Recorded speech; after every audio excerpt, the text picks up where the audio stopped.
I wonder what's up.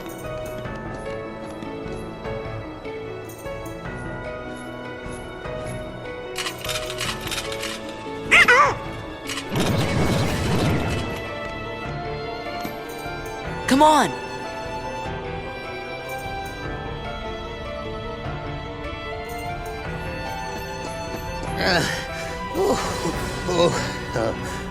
Well now, took your time, did you? Oh, was it you who summoned us, Merlin? Yes, but it seems I used too much power in doing so, and those infernal Heartless. Oh. So what's up? Well, I happened to stumble across this in the Zero District.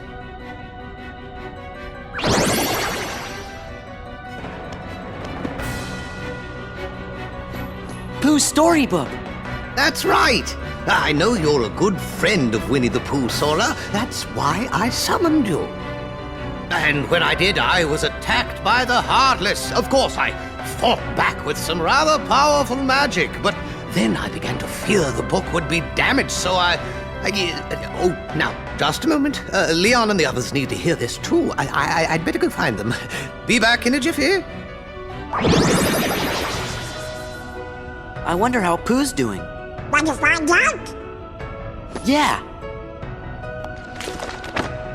Greetings, I'm Solidus-Skully, and welcome back to the Kingdom Hearts 2 commentary. Winifred shit time again. Dearie me, and again, I probably talked about this before. Sorry, it's been a while since I've commentated, so gotta get back into the groove so I can be mighty smooth. But yeah, don't worry, you're not, well, I mean, apart from this little interval here, you're not forced to at any point complete the 100 Acre Wood mission. It's pretty much just a sort of thing, kind of like the first game, really. Yeah, you're pretty much collecting torn pages, restoring bits of the book. You'll see why once we finish this designated story segment, but yeah, it's pretty much handled in the same way as Kingdom Hearts 1, and much like the commentary I did, yeah, we're pretty much going to be tackling 100 Waker Wood, 100 Wakers Wood, whatever. We're tackling it all at the end, because it's pish.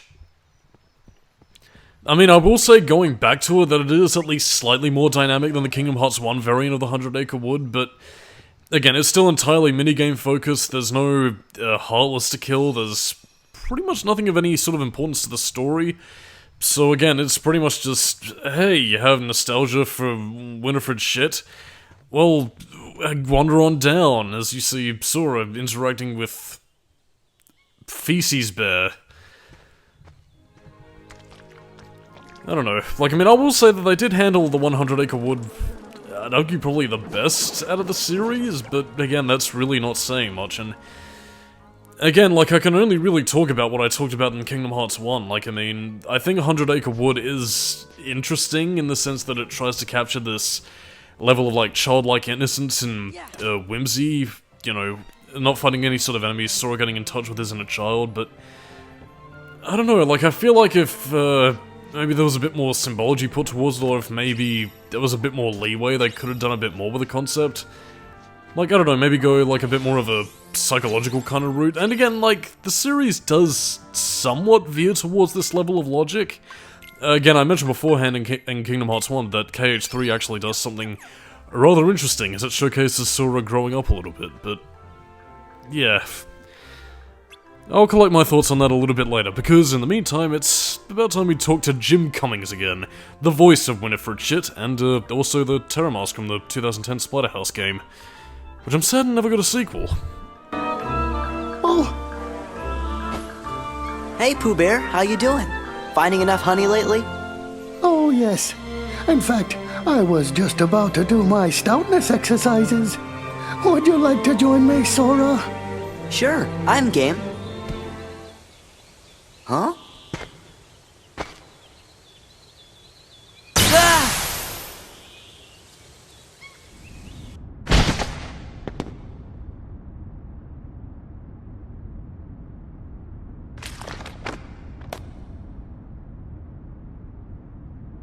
Sora, hurry up! Donald?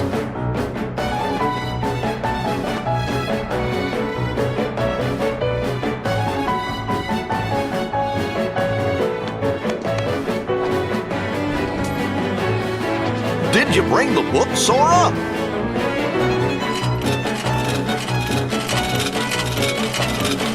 Hey! It's not back. So yeah, the Heartless have stolen the book. Which is kind of weird because... How did they... Well, I guess maybe they might have sensed, like, the hearts of people inside the book and thought they could enter it themselves. I don't know, again, this is pretty much our reason for recompiling the book back together because as you've seen a little bit, yeah, the Heartless have kind of scratched it up a little bit and, well, as a result of that, yeah, it's all ruined. The childhood is dead. Think it's okay? Gorge, maybe you better go back and make sure Pooh's alright. But what about Brian? Well, I guess we could explain. Great. Wah, boo-hoo-hoo, childhood is dead. Even though I never really grew up with Winnie the Pooh. No, I didn't really. That's, my childhood is dead. Dunna. But yeah, again, basically you'll pretty much pick up pages as you explore through treasure chests and pick things up along the game, and yeah, Bob's your uncle, really. To reiterate, tackling all this shit at the end of the game, so nothing really new to report there. It's kind of weird that they actually... whatever. I wasn't really going to bring up anything important. My mind is vacant at the moment. And, yeah, to talk about anything else, you can't use summons, you can't drive. Because again, 100 Acre Woods, no combat scenarios, so, yeah. You're entirely focused on the minigames. So, let's see how Winifred Feces is right now. I'm so glad you're okay, Pooh. And I'm glad you came to visit. But you see, I was just about to begin my stoutness exercises. Perhaps we could visit a bit later. Somebody I don't know. Oh, sure. So, how's Piglet these days? I don't think I know anyone by that name. Now, where was I? Oh yes, my stoutness exercises. Pooh? Hey, Pooh?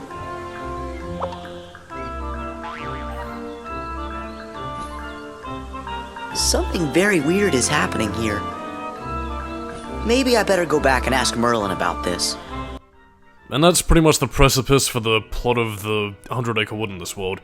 It's pretty much Winnie the Pooh chain of memories, really, because again, he's suddenly lost his memory! And, yeah, you pretty much spend the entirety of 100 Acre Woods basically traveling around, meeting old friends again, and getting Winifred shit to remember people. It's about as exciting as it sounds, and, while I will admit there is actually a really cool callback to, like, the very end of this world in Kingdom Hearts 3, it is... But I mean, it is part of the reason, like, I mean, why I'm not entirely cynical on 100 Acre Wood as opposed to something like, say, Atlantica or the Frozen World, because, like, they try to do something interesting with Winnie the Pooh, and again, like, I mean, you might call it juvenile veering, like, right into fucking Dora the Explorer territory, but I don't know, it's played, like, with a level of, like, how do I put this? Like, that sort of level of, like, storybook-style whimsy that it really... I don't know, it's kind of weird. It's not, like, so saccharine that it turns you off from the experience, it's... I guess sincere would be the best word to use, so... yeah, doesn't really bother me too much. Anyway, this is pretty much just Merlin just saying, find the books and do the pages, keep it sleazy, stay freaky, and now we're also getting our first summon in the game, actually. Which I actually do happen to have a bit of trivia on, by the time we receive it. And, probably one of the more unusual choices for summons, actually. Although, then again, there is a bit of a cynical reason for why they included it, as we'll see right here. Yep, we got the baseball charm, and of course this is referring to Chicken Little. I'm willing to bet that anybody who actually has seen that movie probably hasn't thought about it since it came out, but yeah. You wanna know the reason why Chicken Little was included over all Disney characters or even Bahamut from Final Fantasy? One reason. The Chicken Little summon was literally only included to promote the movie that was coming out in Japan at the time. Again, I think it might have... was it 2005? I'm pretty sure the movie came out in 2006, but... maybe it was like a Japan first thing? I mean, I wouldn't really think so. But anyway, yeah. Literally the one reason why they included that summon, and, It's about as exciting as it sounds. I'm gonna be showing it off in this very part anyway, but... yeah. Well, I mean, I suppose on that tangent, since I actually have seen Chicken Little, haven't seen it in fucking years, mind you, but, yeah. The only two vivid things I really remember about that movie was, like the soda jetpack thing that he made, and the whole sky is falling thing. I mean, I know he was like he sucked at baseball and there was aliens or some shit. And then, like, fuck, I don't even remember, really. There was, like, this weird fish helmet guy. And, like, there was that kind of, like, camp, stereotypical cow dude who sang, I know what you really, really want. I don't know. Chicken Little was just, just eh. Although I do think it, does hold the distinction of being one of the Disney movies that wasn't done by Pixar. Because, I'm trying to think actually, and I think one of the reasons why they couldn't be included in Kingdom Hearts 2, or any Kingdom Hearts game really, was that I think up until shortly after Kingdom Hearts 2's release, like, Pixar was independently owned before they were eventually bought out by Disney. I mean, I guess it makes sense, they did have a bit of a working relationship back in the 90s, so yeah, have at it, I suppose. It's kinda weird how it works like that, but don't worry, one day we shall all belong to our lords and masters at the Disney Corporation. Even banks. Or cryptocurrency or whatever's topical these days. But anyway, let's restore some drive, if we haven't already. And we have. And yeah, one of the things to talk about with summons, again, like the first game, you have a nice selection. You're not going to have all of the same ones, or you do have a few returning here and there. And yeah, unfortunately, unlike taking up all your MP, they're pretty much taking up the drive gauge. Yes, I'm sure you can. And yeah, like, I mean, small as a cameo as you might have, they did actually get Zach Braff back to voice Chicken Little himself, so... you know what? Fair dues. Again, in terms of what the Chicken Little summon actually does... well, okay, you don't really get to show it off, but you basically have two attacks, like, the first of which is like this little firecracker kind of thing, where he throws out firecrackers that I think are meant to stun the enemies. I mean, they don't really do any damage, so that's just kind of a bit pish. But again, you also have an FPS mode, where you basically go into first person and shoot baseballs at people. I honestly thought they were eggs, but no, I realized that Chicken Little's a dude, and therefore that'd be quite odd, unless there's something he wasn't telling us. But yeah, he pretty much just throws baseballs. Again, the Chicken Little summon isn't really much to speak of, but, you know, I mean, I guess for people who like the movie, it was a bonus. Anyway, let's solve some puzzles, and we have almost all the pieces we need. But alas, we lack the access.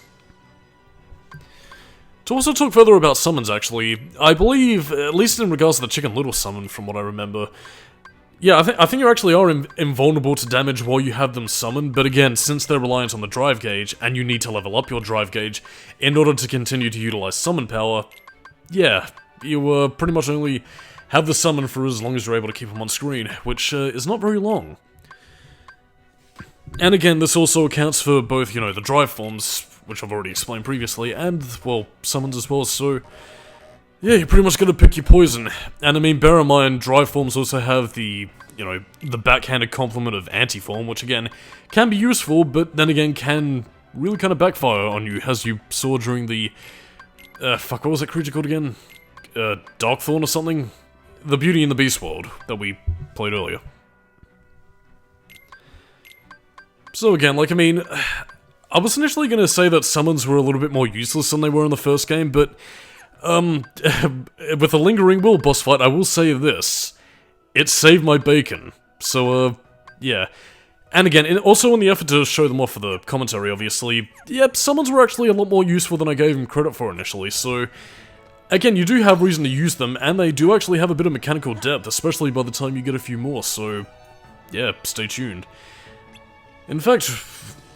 actually, no, I was initially going to talk about the summon that I thought was the most pish, but I think all of them do generally have their use, and... again, even if I was going to backhand Chicken Little, like, I mean, the invulnerability it gives you is at least a decent bonus. So, again... I don't know. I have no complaints insofar as summons go. In fact, honestly, like, if I could talk about underused mechanics in Kingdom Hearts 2, it kind of reminds me of...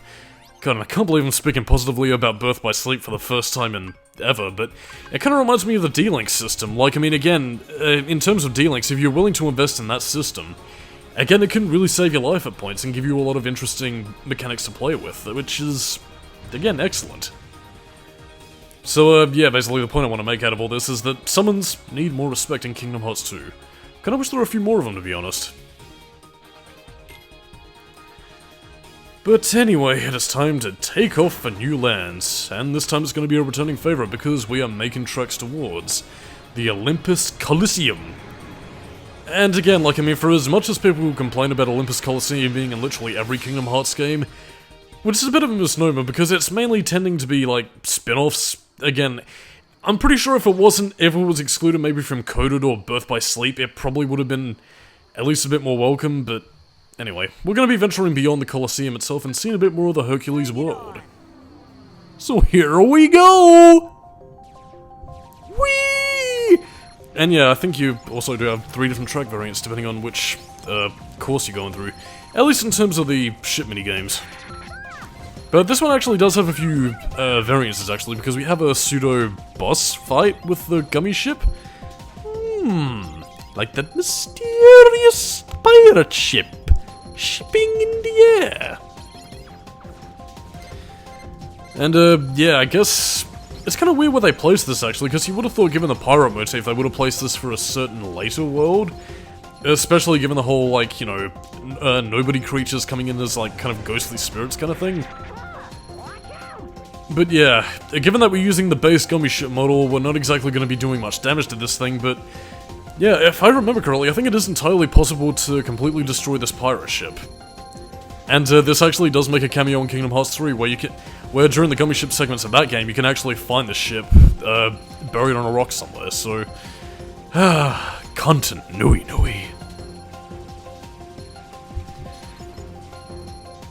I mean, I will say though, like, I mean, using the base ship for some of these segments, you're gonna have a few close calls. But yeah, I believe the key to destroying this thing is basically taking out 2 of the big wheels, and well, pretty much just knocking out all the cannons. Again, it is preferential to use gummy ships that prioritize weapons over this, or at least building a gummy ship model that does have, you know, bigger guns based on the parts that you pick up here and there, so yeah, basically go in with a weapons-focused gummy ship, have at it, and just kind of avoid the AoE attacks. I think the primary place to aim is, well, by the time you get down to the little mouthpiece area, because again, you'll get to a segment where it opens up, and you just open fire and hopefully destroy the ship. At least I think. It's been a while since I last destroyed this thing. So this ghost ship will haunt my nightmares forever. You do at least have a few passes to do this, but again, as you're going to be seeing here, even if you don't destroy the ship, you can pretty much just continue on your merry way and have at it. All you have to do is just sort of survive. In fact, I think the only real threats, I mean, besides AoE attacks, is pretty much the black cannonball ghosts. Because again, they come at you pretty fast, and again, if you ignore them, they are going to ghostly rumpy-pumpy your buttocks. And you don't want that. I mean, they're pretty much being fired out of the cannons anyway, so again, you know where to aim if you want to stop them. The only real thing I really have in terms of a complaint about the base ship, and again, there's probably a bit of a no shit kind of thing, again, since it is the base ship, but yeah, the lock-on target thing is kind of a bit pish. I mean, again, the gun strength is actually not too bad, all things considered. It's just, I don't know, it gets a bit button mashy and your thumbs get a bit blistered and sore after a while, so that's really my only complaint. But then again, I could have used a more advanced model, but I cannot for story reasons. I don't know why I'm such a stickler for this, but whatever. Oh, I wasn't aware you could still shoot at it after this. But yeah, that's pretty much it, so since Sora's like, yeah, you know what, fuck it, I'll destroy it another day, we're off, and now I can just headcanon that the ship, distracted by battling Sora, crashed into the rocks that we'll see in Kingdom Hearts 3. Continuity preserved. Shut up, shittin' bitch. Anyway, we have some more missions that we're not gonna do, and more gummy ship blueprints, and on that note, I am Solidus-Skully, keep it new metal. And next time in the Kingdom Hearts 2 commentary, we are going to be visiting the Olympus Coliseum. Catch you dudes and dudettes next time, and I'll see you later. Bye-bye.